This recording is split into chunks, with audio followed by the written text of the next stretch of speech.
पुराणों के अनुसार ब्रह्मा जी से अत्रि, अत्रि से चंद्रमा, चंद्रमा से बुध और बुध से इलानंदन पुरूरवा का जन्म हुआ।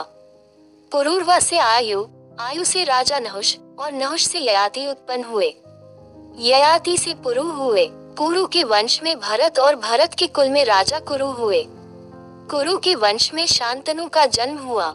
शांतनु से गंगानंदन भीष्म उत्पन्न हुए। उनके दो छोटे भाई और थे चित्रांगद और विचित्रवीर्य। ये शांतनु से सत्यवती के गर्भ से उत्पन्न हुए थे। शांतनु के स्वर्गलोक चले जाने पर भीष्म ने अविवाहित रहकर अपने भाई विचित्रवीर्य के राज्य का पालन किया। भीष्म महाभारत के प्रमुख पात्रों में से एक हैं। ये महाराजा शांतनु के पुत्र थे। अपने पिता को दिए गए वचन के कारण इन्होंने आजीवन ब्रह्मचर्य का व्रत लिया था। इन्हें इच्छा मृत्यु का वरदान प्राप्त था। एक बार हस्तिनापुर नरेश दुष्यंत आखेट खेलने वन में गए। जिस वन में वे शिकार के लिए गए थे उसी वन में कण्व ऋषि का आश्रम था। कण्व ऋषि के दर्शन करने के लिए महाराज दुष्यंत उनके आश्रम पहुंच गए। पुकार लगाने पर एक अति लावण्यमयी कन्या ने आश्रम से निकलकर कहा, हे राजन, महर्षि तो तीर्थ यात्रा पर गए हैं, किंतु आपका इस आश्रम में स्वागत है। उस कन्या को देखकर महाराज दुष्यंत ने पूछा, बालिके आप कौन हैं? बालिका ने कहा, मेरा नाम शकुंतला है और मैं कण्व ऋषि की पुत्री हूँ। उस कन्या की बात सुनकर महाराज दुष्यंत आश्चर्यचकित होकर बोले, महर्षि तो आजन्म ब्रह्मचारी हैं, फिर आप उनकी पुत्री कैसे ही? उनके इस प्रश्न के उत्तर में शकुंतला ने कहा, वास्तव में मेरे माता पिता मेनका और विश्वामित्र हैं। मेरी माता ने मेरे जन्म होते ही मुझे वन में छोड़ दिया था, जहाँ पर शकुंत नामक पक्षी ने मेरी रक्षा की, इसीलिए मेरा नाम शकुंतला पड़ा। उसके बाद कण्व ऋषि की दृष्टि मुझ पर पड़ी और वे मुझे अपने आश्रम में ले आए। उन्होंने ही मेरा भरण पोषण किया। जन्म देने वाला, पोषण करने वाला तथा अन्न देने वाला, ये तीनों ही पिता कहे जाते हैं। इस प्रकार कण्व ऋषि मेरे पिता हुए। शकुंतला के वचनों को सुनकर महाराज दुष्यंत ने कहा, शकुंतले, तुम क्षत्रिय कन्या हो। यदि तुम्हें किसी प्रकार की आपत्ति न हो तो मैं तुमसे विवाह करना चाहता हूँ। शकुंतला भी महाराज दुष्यंत पर मोहित हो चुकी थी, अतः उसने अपनी स्वीकृति प्रदान कर दी। दोनों ने गंधर्व विवाह कर लिया। कुछ काल महाराज दुष्यंत ने शकुंतला के साथ विहार करते हुए वन में ही व्यतीत किया। फिर एक दिन वे शकुंतला से बोले, प्रियतमे, मुझे अब अपना राजकार्य देखने के लिए हस्तिनापुर प्रस्थान करना होगा। महर्षि कण्व के तीर्थ यात्रा से लौट आने पर मैं तुम्हें यहाँ से विदा कराकर अपने राजभवन में ले जाऊंगा। इतना कहकर महाराज ने शकुंतला को अपने प्रेम के प्रतीक के रूप में अपनी स्वर्ण मुद्रिका दी और हस्तिनापुर चले गए। एक दिन उसके आश्रम में दुर्वासा ऋषि पधारे। महाराज दुष्यंत के विरह में लीन होने के कारण शकुंतला को उनके आगमन का ज्ञान भी नहीं हुआ और उसने दुर्वासा ऋषि का यथोचित स्वागत सत्कार नहीं किया।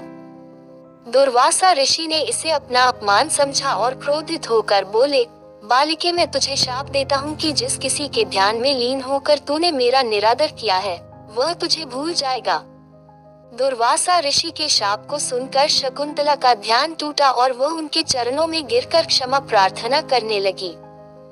शकुंतला की क्षमा प्रार्थना से द्रवित होकर दुर्वासा ऋषि ने कहा, अच्छा, यदि तेरे पास उसका कोई प्रेम चिन्ह होगा तो उस चिन्ह को देख, उसे तेरी स्मृति हो आएगी। महाराज दुष्यंत से विवाह से शकुंतला गर्भवती हो गई थी। कुछ काल पश्चात कण्व ऋषि तीर्थ यात्रा से लौटे, तब शकुंतला ने उन्हें महाराज दुष्यंत के साथ अपने गंधर्व विवाह के विषय में बताया। इस पर महर्षि कण्व ने कहा, पुत्री, विवाहित कन्या का पिता के घर में रहना उचित नहीं है।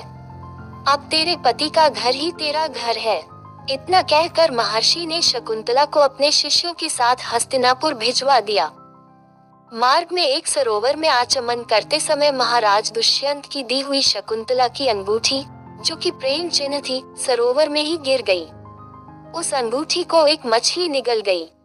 महाराज दुष्यंत के पास पहुंचकर कण्व ऋषि के शिष्यों ने शकुंतला को उनके सामने खड़ी करके कहा, महाराज, शकुंतला आपकी पत्नी है, आप इसे स्वीकार करें। महाराज तो दुर्वासा ऋषि के शाप के कारण शकुंतला को विस्मृत कर चुके थे, अतः उन्होंने शकुंतला को स्वीकार नहीं किया और उस पर कुलटा होने का लांछन लगाने लगे। शकुंतला का अपमान होते ही आकाश में जोरों की बिजली कड़क उठी और सबके सामने उसकी माता मेनका उसे उठा ले गई।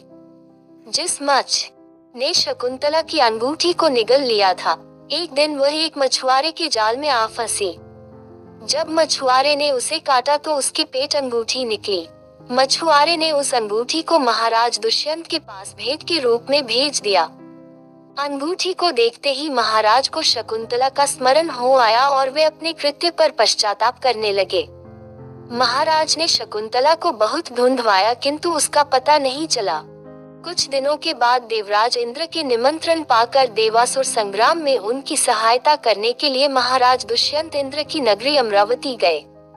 संग्राम में विजय प्राप्त करने के पश्चात जब वे आकाश मार्ग से हस्तिनापुर लौट रहे थे तो मार्ग में उन्हें कश्यप ऋषि का आश्रम दृष्टिगत हुआ। उनके दर्शनों के लिए वे वहां रुक गए। आश्रम में एक सुंदर बालक एक भयंकर सिंह के साथ खेल रहा था।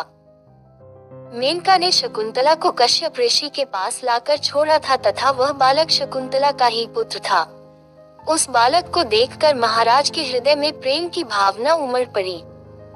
वे उसे गोद में उठाने के लिए आगे बढ़े तो शकुंतला की सखी चिल्ला उठी, हे भद्र पुरुष, आप इस बालक को न छुए, अन्यथा उसकी भुजा में बंधा काला डोरा सांप बनकर आपको डस लेगा। ये सुनकर भी दुष्यंत स्वयं को न रोक सके और बालक को अपने गोद में उठा लिया।